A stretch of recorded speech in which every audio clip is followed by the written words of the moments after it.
Today, I'm going to meet my oncologist for laboratory tests and surveillance CT scan.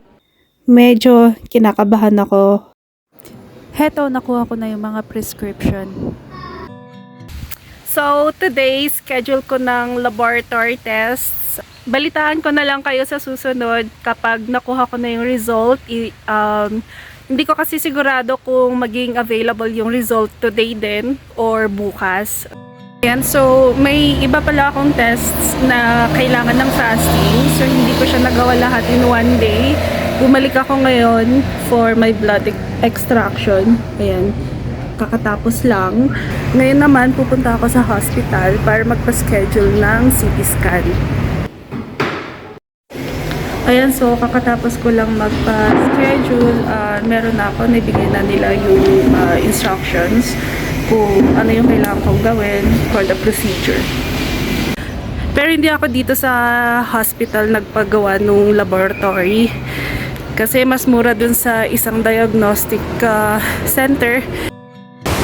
Hello, good evening. So, ayun, CT scan ko na tomorrow. Yung procedure is yung whole abdomen triple contrast CT scan. So, kailangan merong normal creatinine. Dahil daw kapag mataas yung creatinine, hindi siya safe para mag-undergo ng CT scan. Pero kung pwedeng i-delay, i-delay. Ito pa, light evening meal. It should be more on fish and vegetables. Kakatapos ko lang din kumain.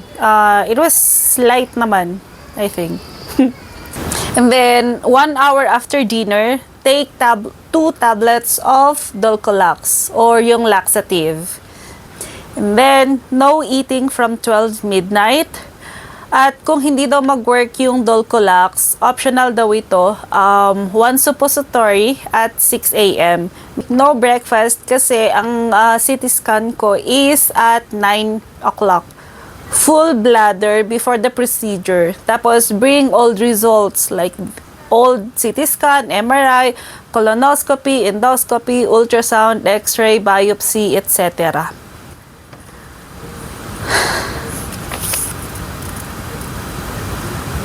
Medyo excited ako na kinakabahan.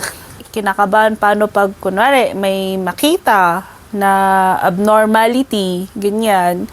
At the same time, excited ako na malaman na malinis pa din yung intestines ko. I'm praying na maging okay lahat. So, andito na ako sa hospital. Nakainom na din ako ng 1 liter of water. Hinihintay ko na lang na tawagin ako for the procedure. 3 days later. Pagkakuha ko ng result, pumasok muna ako dito sa simbahan. Dito muna ako nagmuni-muni at dito ko na binasa.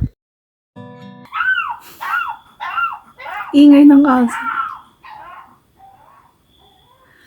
Anyhow, matutulog na sana ako. Kaso, naisip ko, wala pa pala akong update. Pero bago yan, linis muna ako ng mukha. Salamat sa Diyos kasi normal naman yung creatinine ko. Isa sa binabantayan sa akin ng oncologist ko is yung CEA or yung CEA or yun yung tumor marker naman ng colon cancer. So yun, normal din yung CT scan. Ang daming nakasulat dito pero yung summary niya kumbaga is no definite evidence of recurrent tumor and no definite enlarged lymph nodes. Yung binayaran ko pala sa CT scan, yung regular price niya 15,000 pesos. Pero may discount na 3,000 pesos yung PWD discount kasi nga lahat ng cancer patients, cancer survivors or people living with cancer, they are considered PWD or persons with disability. Nasa batas po yun. So, ang binayaran ko is 12,000 pesos. Mahal. Sabi ni Doc, nung oncologist ko, nire-recommend pa din niya na magpa-colonoscopy ako Para lang ma-make sure na malinis pa din yung colon ko. Di pa ako bumabalik kasi wala pa akong pambayad. Mahal kasi nun eh. Parang mga 25,000 pesos. Hopefully, next month, December, before January, sana makapagpa-colonoscopy ako. Binibigay din nila yung CD.